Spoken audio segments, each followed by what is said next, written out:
Hello കൂട്ടുകാരെ, എല്ലാവർക്കും നമസ്കാരം. നമ്മുടെ തക്കാളി ഈ ചാറ് വയ്ക്കുന്നതാണ്. അതിന് വേണ്ടിയിട്ട് നമ്മൾ കടുക് താളിച്ച് നമ്മുടെ തക്കാളിയിൽ നിന്ന് കിട്ടിയ നമ്മുടെ മുറ്റത്തുള്ള തക്കാളിയിൽ നിന്ന് കിട്ടിയ തക്കാളിയാണ്. ജിട്ട് തക്കാളി ഉണ്ടായിരുന്നു. അപ്പോൾ ആ തക്കാളി അരിഞ്ഞു.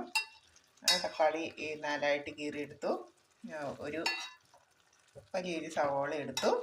പിന്നെ നമ്മുടെ പച്ചമുളക്, അത് നമ്മുടെ ചീനിയിൽ നിന്ന് കിട്ടിയ പച്ചമുളകാണ്. പച്ചമുളക്, ഇഞ്ചി, കറിവേപ്പില ഇത്രയും നമ്മൾ എണ്ണ കടുക് താളിച്ച് വാടാനായിട്ട് നമ്മൾ വെച്ചിട്ടുണ്ട്. ഇത് നന്നായിട്ട് വഴന്ന് വരുമ്പോഴത്തേക്കും നമുക്ക് തേങ്ങ, ചെറിയ ജീരകം, വെളുത്തുള്ളി, ചുവന്നുള്ളി ഇത്രയും കൂടെ അരച്ച് നമുക്ക് ചേർക്കാം. അപ്പം ഇത് വഴറ്റാനായിട്ട് വെച്ചിട്ടുള്ളതാണ്.